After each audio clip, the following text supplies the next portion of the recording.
जय हिंद साथियों। हम लोग पिछले वीडियो में भूकंप को काफ़ी अच्छी ढंग से अध्ययन कर चुके हैं। आज के वीडियो में विभिन्न स्थलकृतियाँ के बारे में अध्ययन करने वाले हैं। तो पिछले वीडियो नहीं देखे हैं तो प्लेलिस्ट का लिंक डिस्क्रिप्शन बॉक्स में दिया हुआ है, वहाँ से जाके आसानी से देख सकते हैं। तो यह वीडियो शुरू करते हैं। और जी हाँ, अगर आप भी सरकारी एग्ज़ाम का तैयारी कर रहे हैं तो ये वीडियो काफ़ी ज़्यादा हेल्पफुल होगा। तो वीडियो पूरा ज़रूर देखिएगा और लाइन बाय लाइन हम समझाते जाएंगे और जहाँ इम्पोर्टेंट होगा वहाँ चिन्हित और दोबारा रिपीट कर देंगे। तो वीडियो पूरा जरूर देखिएगा। तो शुरू करते हैं आज का वीडियो। इस स्थलकृतियाँ निर्माण के आधार पर स्थलकृतियाँ 3 प्रकार के होते हैं।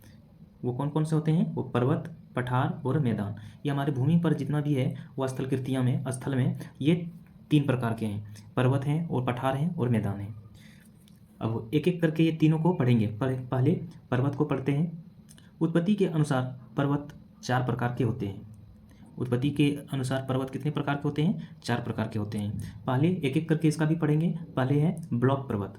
ये पर्वत का प्रकार है, ब्लॉक पर्वत। पहले इसको पढ़ते हैं। पठार मैदान का स्थलकृतियों का अगर ऑब्जेक्टिव वीडियो नहीं देखे हैं तो लिंक डिस्क्रिप्शन बॉक्स में दिया हुआ है, उसका भी आप वो वीडियो देख सकते हैं। तो शुरू करते हैं इसको। ब्लॉक पर्वत जब चट्टानों में स्थित भ्रंश के कारण मध्य भाग नीचे धंस जाते हैं तथा अगल बगल के भाग ऊंचे उठे प्रतीत होते हैं तो ब्लॉक पर्वत कहलाते हैं। जो पर्वत ऐसे ऐसे ऊपर नीचे धंसा हुआ रहता है तो उसे वही ब्लॉक पर्वत कहलाते हैं।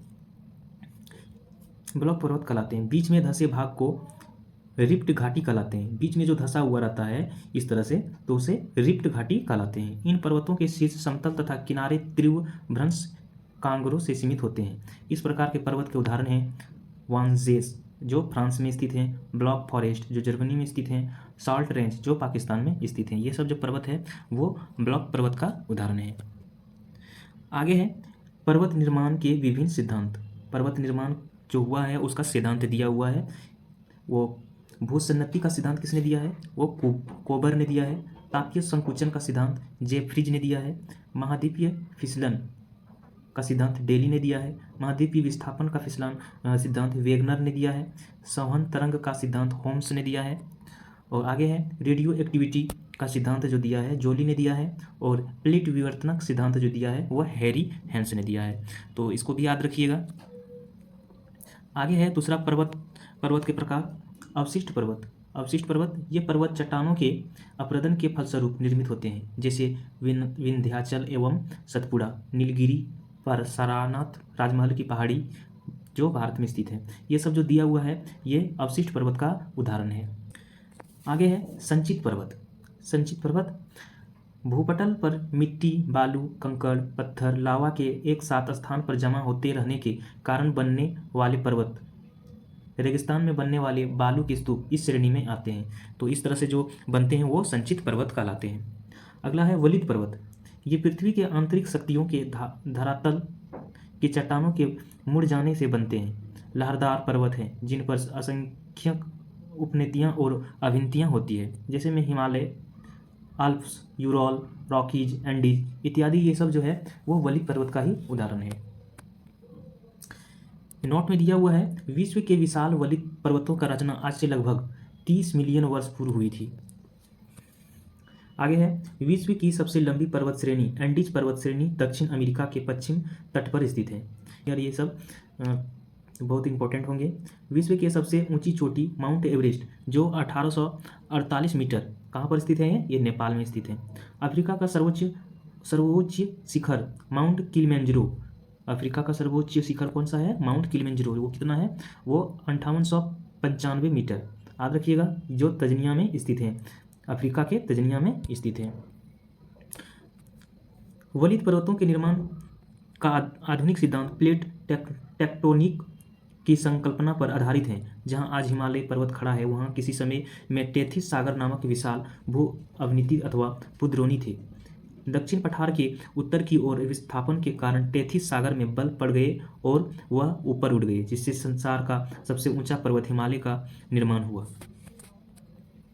आगे है भारत का अरवली पर्वत विश्व के सबसे पुराने वलित पर्वतों में गिना जाता है। याद रखिएगा इस लाइन को, भारत का अरवली पर्वत विश्व के सबसे पुराने वलित पर्वतों में गिना जाता है।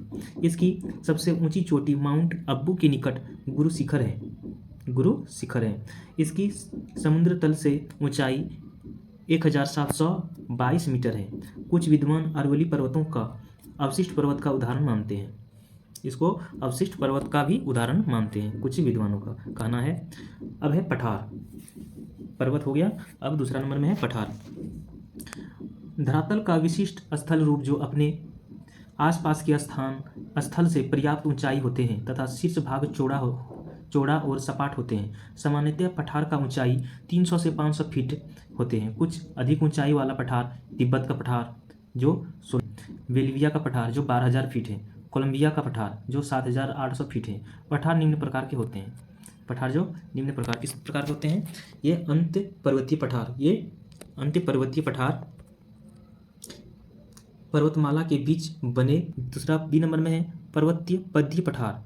किसको कहते हैं? पर्वत तल व मैदान के बीच उठे समतल भाग। महाद्वीपीय पठार जब पृथ्वी के भीतर जमा लोकोलित भूपृष्ठ के अपरदन के कारण सतह पर उभर आते हैं तब ऐसे पठार बनते हैं। जैसे कि दक्षिण का पठार वो महाद्वीपीय पठार के उदाहरण हैं। आगे है तटीय पठार। समुद्र के तटीय भाग में स्थित पठार को इस प्रकार के पठार में गिना जाता है। गुंबदुकार पठार चलन क्रिया के फलस्वरूप निर्मित पठार जैसे रामगढ़ गुंबद कहाँ पर स्थित है? ये भारत में स्थित है। मैदान पठार ये भी समाप्त होता है यहाँ पर और मैदान यहाँ से शुरू करते हैं। 500 फीट से कम ऊंचाई वाले भूपृष्ठ के समतल भाग को मैदान कहते हैं। मैदान अनेक प्रकार के होते हैं। पहला है अपरदनात्मक मैदान जैसे नदी हिमानी पवन जैसे शक्तियों के अपरदन से इस प्रकार के मैदान बनते हैं जो निम्न है।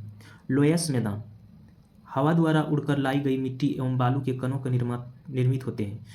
लोयस मैदान हवा द्वारा लाई गई मिट्टी बालू के कणों से निर्मित होते हैं। आगे है क्रस्ट मैदान चूना पत्थर के चट्टानों के घुलने से निर्मित मैदान। संप्राय मैदान समुद्र तल के निकट स्थित मैदान जिसका निर्माण नदियों के अपरदन के फलस्वरूप होते हैं। ग्लेशियल मैदान हिम के जमाव के कारण निर्मित दलदली मैदान जहाँ केवल वन ही पाए जाते हैं तो ग्लेशियल मैदान कहते हैं उसे।